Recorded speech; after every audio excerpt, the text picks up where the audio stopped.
Hello friends, welcome to my channel. मैं हूं अमन।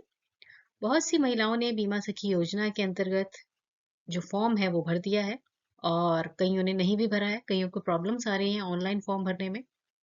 और जिन्होंने फॉर्म भर दिया है उनके भी बहुत सारे प्रश्न हैं जो कि लगातार कमेंट्स के रूप में मुझे आ रहे हैं।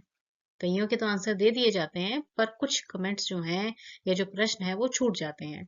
तो उन सभी प्रश्नों का उत्तर देने के लिए आज आपके लिए फिर से एक वीडियो लाई गई है। चलिए वीडियो शुरू करते हैं। देखिए, सबसे बड़ी जो बहुत सी मेरी सखियों को और जो मेरे दोस्त हैं उन्हें प्रॉब्लम आई है ना, वो है कि ऑनलाइन फॉर्म भरने पे आगे से कोई रिस्पांस नहीं आ रहा है, या तो ब्रांच से कॉल नहीं आ रही है, या फिर फॉर्म ही पूरा नहीं भरा जा रहा है।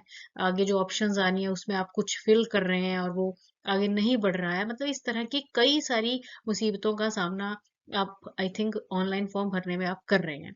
तो देखिए, मैंने पहले भी कहा था कि अगर आप ऑनलाइन फॉर्म भरने में परेशानी हो रही है ना, तो आप ऑफलाइन अप्लाई कर दीजिए। अब आप कहेंगे कि ऑफलाइन कैसे अप्लाई करें? तो मैं अपनी हर वीडियो में आपको बताती हूँ कि ऑफलाइन अप्लाई करने के लिए आपको क्या करना पड़ेगा। आपको अपने नियर बाय कोई भी जो एलआईसी का ऑफिस है आप वहां पे जाइए, या किसी डेवलपमेंट ऑफिसर को आप जानते हैं उससे बात कीजिए, या किसी चीफ लाइफ इंश्योरेंस एडवाइजर को आप जानते हैं तो उससे आप बात कीजिए। कोई भी ऑप्शन है वो आप चूज कर सकते हैं। देखिए, जो डीओ या फिर सीएलआईए है ना, ये भी एलआईसी के ही कर्मचारी होते हैं और इनका काम जो है ना वो यही है। ये एजेंट्स को भर्ती करने में बहुत मदद करते हैं। तो मैंने पहले भी आपको कहा था कि ऑफलाइन अप्लाई आप अगर करें ना तो वो ज्यादा बेटर ऑप्शन हो जाती है, क्योंकि जो एलआईसी ऑफिस के कर्मचारी है ना वो आपको फॉर्म भरने से लेके एग्जाम देने तक बहुत मदद करेंगे। सारा काम वो आपका कर देंगे क्योंकि उनकी ड्यूटी है ये, वो इसीलिए रिक्रूट उनको किया गया है। तो आप अगर ऑनलाइन फॉर्म नहीं भरा जा रहा है तो छोड़ दीजिए, ऑफलाइन अप्लाई कीजिए, क्योंकि जो भी डीओ या फिर सीएलआईए आपको मदद करेगा ना वो आपको आगे भी फर्दर ट्रेनिंग करने में भी हेल्प करेगा। तो इसलिए आप ऑनलाइन फॉर्म अगर नहीं चल रहा है तो ऑफलाइन अप्लाई कर दीजिए। बहुत सी महिलाओं ने ये प्रश्न पूछा कि इसका जो एग्जाम है ना वो कब होगा, ठीक है ना, या फिर कब होता है। तो वैसे तो मैंने पहले भी बताया था कि इसका जो एग्जाम है ना उसमें सबसे पहले देखो क्या होता है। आप जब मान लो कि आपने ऑफलाइन अप्लाई किया, किसी भी ऑफिस में आप जाएंगे एलआईसी के, तो वहां पे आपको वो क्या कहेंगे, आपसे डॉक्यूमेंट्स मांगेंगे प्लस फीस मांगेंगे, ठीक है। अब डॉक्यूमेंट्स मैंने पहले भी बताया है, इसमें क्या होगा, आपका आधार कार्ड, आपका पैन कार्ड, आपका एक कैंसल चेक, ठीक है। जिनके पास कैंसल चेक नहीं है वो अपनी पासबुक होती है ना जो बैंक की, उसका पहला पेज, उसकी वो प्रिंट आउट निकाल के, फोटोस्टेट निकाल के वो भी लगा सकते हैं, ठीक है। दो फोटोग्राफ्स लगेगी और साथ में लगेगा 10वीं का सर्टिफिकेट। तो ये डॉक्यूमेंट्स होंगे। और आपके कुछ 700 से 800 के आसपास जो है वो फीस लगेगी, ठीक है। और ये फीस क्यों होती है? जो आपको इसके लिए एग्जाम देना है ना, उसके लिए आपको ये फीस भरनी पड़ेगी। तो देखो क्या होगा, डॉक्यूमेंट्स और फीस आपने जमा करवा दी, ठीक है। उसके बाद आपकी रजिस्ट्रेशन कर दी जाएगी, ठीक है जी। फीस के बिना रजिस्ट्रेशन नहीं होगी। तो जो स्टूडेंट्स या महिलाएं ये भी पूछ रही हैं कि हम फीस बाद में दें तो चल जाएगा, नहीं, ऐसा नहीं होगा। फीस आपको साथ ही देनी पड़ेगी तभी रजिस्ट्रेशन होगी, ठीक है। रजिस्ट्रेशन होने के बाद आपकी एक 25 घंटे की ट्रेनिंग होगी। अब कई ऐसी महिलाएं हैं जिन्होंने ये भी पूछा कि लगातार 25 घंटे होगी, तो नहीं, 2-3 घंटे की ट्रेनिंग रोज होगी, तो हफ्ता को लगेगा आपको और उसमें आपकी ट्रेनिंग ये कंप्लीट हो जाएगी। अच्छा, ट्रेनिंग के बाद जो है, ये जो ट्रेनिंग है ना ये ऑनलाइन या फिर ऑफलाइन दोनों मोड्स में हो सकती है। और तो वो आपसे जो ऑफिस में जहाँ जाके आप भरेंगे ना ये एग्जाम, तो आपसे पूछा जाएगा कि आप ऑनलाइन ट्रेनिंग करना चाहते हो या फिर ऑफलाइन ट्रेनिंग करना चाहते हो। तो जो आपको सुटेबल होगा आप वो वाली ट्रेनिंग जो है चूज कर सकते हैं। ऑफलाइन करोगे तो आपको सेंटर पे जाके करनी पड़ेगी, ऑनलाइन करोगे तो आप घर पे ही मोबाइल पे भी इसे ट्रेनिंग को कर सकेंगे। पर ये सारी जानकारी और इसमें सारी हेल्प जो है ना वो आपको एलआईसी के ऑफिस में जो कर्मचारी हैं वही करेंगे। उसके बाद आपकी जब ट्रेनिंग हो जाएगी ना, फिर आपकी स्लॉट बुकिंग कर दी जाएगी। स्लॉट बुकिंग का मतलब है कि जिस दिन आपको पेपर देना है वो बुकिंग आपकी कर दी जाएगी, ठीक है। और जिस दिन की स्लॉट बुकिंग हुई है उस दिन आपका एग्जाम हो जाएगा, ठीक है। तो अब इसमें क्या है, ये जो पूरा प्रोसेस है ना, ये हफ्ते से 10 दिन या 15 दिन मैक्सिमम का होता है। मतलब जब आपकी रजिस्ट्रेशन हो जाए उसके हफ्ते से 10 दिन बाद आपका एग्जाम हो जाता है, ठीक है। और साथ ही साथ एक और बात क्लियर करना चाहती हूँ कि जो IC38 का एग्जाम है ना, बीमा सखी योजना के अंतर्गत, या फिर आप नॉर्मली भी LIC एजेंट बनते हैं, तो इसके जो एग्जाम है ना वो सारा साल होते रहते हैं, 365 दिन होते हैं। जब भी आप अप्लाई करते हो उसके अप्लाई करने के हफ्ता 10 दिन बाद आपका एग्जाम हो जाता है। तो ये है इसका पूरा प्रोसेस। अब ये भी बहुत प्रश्न आए कि ये जो IC38 का एग्जाम है ये कौन सी भाषा में होगा। तो देखिए, ये आप पर डिपेंड करता है। अगर आपने हिंदी चूज की तो आपका पेपर हिंदी में हो जाएगा। अगर आपने इंग्लिश भाषा चूज की तो इंग्लिश में हो जाएगा। मेनली यही दो भाषाएं हैं जो ज्यादातर स्टूडेंट्स चूज करते हैं, क्योंकि इसका स्टडी मटेरियल भी आसानी से मिल जाता है। अदरवाइज 13 भाषाओं में, मतलब जो क्षेत्रीय भाषाएं भी हैं हमारे देश की, 13 भाषाओं में ये जो हमारा IC38 का पेपर है ये होता है। तो अगर आप किसी और भाषा में देना चाहते हैं तो फिर जहाँ पे आप रजिस्ट्रेशन करोगे ना, तो उस समय आप बता दो कि मेरे को ये वाली भाषा जो है सुटेबल है, मैं इस भाषा में दे सकता हूँ। जैसे मान लो कि गुजरात के लोग हैं तो वो गुजरात में देना चाहते हैं, गुजराती में, सॉरी, है ना। पंजाब वाले पंजाबी भाषा में, देन उड़िया वाले उड़िया में दे सकते हैं। तो अकॉर्डिंगली ऐसे, मतलब टोटल 13 भाषाओं में ये पेपर जो है पूरे भारत देश में होता है। तो जिस भी भाषा में आपको सुटेबल है, जिसमें आप आराम से कर सकते हैं, उसमें आप ये दे सकते हैं। अब इसमें वही क्वेश्चन है बार बार कि IC38 एग्जाम भरने की लास्ट डेट क्या है। तो भाई इसकी लास्ट डेट कोई नहीं है ना। तो जैसे कि हमने पहले भी बात की है कि जो ये बीमा सखी योजना है ना, इसके अंतर्गत पहले फेज में 25,000 महिलाओं की भर्ती की जाएगी, ठीक है। अब और पूरा जो टारगेट है ना वो 2 लाख महिलाओं को बीमा सखी बनाने का जो पूरा टारगेट है। तो इसकी लास्ट डेट कुछ नहीं है, अभी इसकी चल रहा है प्रोसेस भर्ती होने का।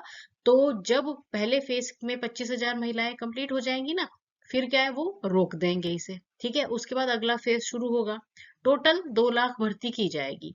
तो अभी तो ये प्रोसेस चल रहा है। अगर आप बनना चाहते हैं तो आप अप्लाई कर दीजिए, क्योंकि एज सच इसकी अभी कोई लास्ट डेट जो है ना वो अनाउंस नहीं हुई है। अब बहुत सी महिलाओं, आई थिंक सभी महिलाओं का ये प्रश्न रहा है कि अगर पॉलिसी नहीं हुई तो क्या सैलरी मिलेगी। तो सबसे पहले तो आप ये समझ लो कि आपको क्या करना है। देखो, आपको ना हर महीने 2 पॉलिसीज करनी होंगी, और हर एक पॉलिसी का जो प्रीमियम आपको जमा करवाना होगा वो कितना होगा, 10,000 प्रीमियम हर एक पॉलिसी का चाहिए, ठीक है। मतलब दो ऐसे अलग अलग लोगों की पॉलिसी करनी है जो कि हर महीने की जो किस्त जमा करवाई जाए ना, मतलब 10,000 प्रीमियम जमा होना चाहिए, ठीक है। अब इस 10,000 के प्रीमियम से क्या होगा, आपको हर महीने सैलरी भी मिलेगी, ठीक है। प्लस जो उन पॉलिसीज पे कमीशन आएगा ना वो भी मिलेगा, ठीक है जी। अब मान लो कि आपने ना जो बीमा करवाया वो छोटा हुआ, आपका बड़ा नहीं हुआ है, मतलब 10,000 प्रीमियम वाला बीमा नहीं कर पाए आप। तो क्या होगा, तो आपको सिर्फ कमीशन मिलेगा, फिर सैलरी नहीं मिलेगी, ठीक है। मेरी बात समझ आ गई आपको क्या करना है। हर महीने ऐसे 2 बीमे करने पड़ेंगे जिनका प्रीमियम जो है वो LIC में कितना जमा हो, 10,000, ठीक है। जिससे सैलरी भी मिलेगी प्लस कमीशन भी मिलेगा।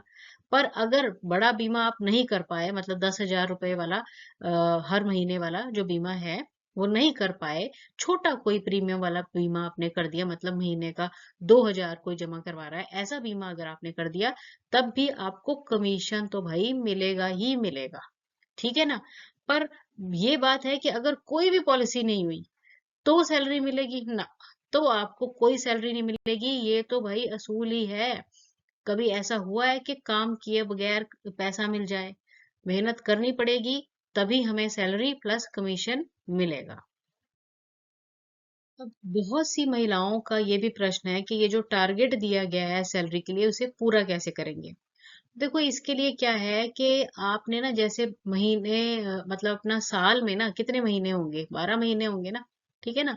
तो अब आपने क्या करना है कि जो पहले 4 महीने होंगे ना उनमें आप एक एक ऐसी पॉलिसी कर दो। ठीक है जी, 10,000 पर महीने वाली, हर महीने एक एक पॉलिसी आपने जमा करवा दी। उसके बाद जो अगले 4 महीने आए तब थोड़ा आपको काम और ज्यादा भी आ जाएगा। तो कोशिश करो कि इन 4 महीनों में हर महीने दो दो पॉलिसियां करा दो। ठीक है। और फिर अगले जो 4 महीने आएंगे लास्ट वाले, उनमें आपको और ज्यादा काम आ जाएगा, तो तीन तीन पॉलिसीज हर महीने करवा दो जो टारगेट वाली है ना। तो इस तरह से आपका टारगेट भी पूरा हो जाएगा और आपको सैलरी तो मिलेगी ही मिलेगी और कमीशन भी मिलेगा। अब कितना मिलेगा वो मैं बताती हूँ आपको। देखो, कमीशन जो है आपको कितना मिलेगा अगर ऐसा किया आपने, 4,000 जो है पर मंथ मिलेगा। तो 12 से अगर आप इसको गुणा कर दो तो 48,000 तो आपका कमीशन ही हो गया। सैलरी हर महीने 7,000 मिलनी है ना, तो 84,000 वो हो गई। टोटल अगर आपने किया तो कितना हो गया, 1,32,000 तो ये हो गया। अब ये तो टारगेट वाली पॉलिसियां ही है, पर अगर आपने और छोटे बीमे भी कर दिए तो कमीशन उनका भी तो मिलेगा ही, है ना। तो इस तरह से अगर आप प्रॉपर वे में काम करोगे तो ये बहुत बढ़िया काम है, क्योंकि एक बार अगर हम काम करते हैं तो उसका जो बेनिफिट है ना वो हमें 20 साल तो मिनिमम मिलता ही रहता है। तो काम इसका करना पड़ेगा प्रॉपर स्ट्रेटेजी के साथ, तो आपका ये बेनिफिशियल काम होगा।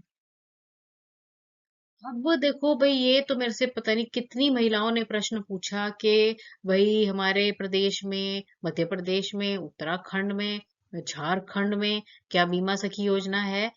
भाई मैंने बार बार बताया है आपको, शायद आप, मुझे लगता है कि मेरी वीडियो सुनते नहीं हो, है ना। मैंने बताया है कि भारत की हर स्टेट में, हर जिले में, हर कस्बे में बीमा सखी योजना लागू हो चुकी है। तो आप अगर भारत के किसी भी हिस्से से हैं तो आप बीमा सखी योजना के अंतर्गत एलआईसी की एजेंट बन सकती हैं और कमीशन के साथ साथ सैलरी भी कमा सकती हैं। अब एक क्वेश्चन और बहुत पूछ रही हैं महिलाएं कि चेकबुक नहीं है ना। तो कोई चक्कर नहीं है, ऐसे आपकी पासबुक होएगी बैंक की, ठीक है ना। तो उसका जो पहला पेज है ना, जैसे कि आप ये पिक्चर में देख ही रहे हैं, आपने क्या करना है, इस पहले पेज का जो है आपने प्रिंट आउट निकलवा लेना है, यानी कि फोटो स्टेट करवा लेना है इसका, ठीक है।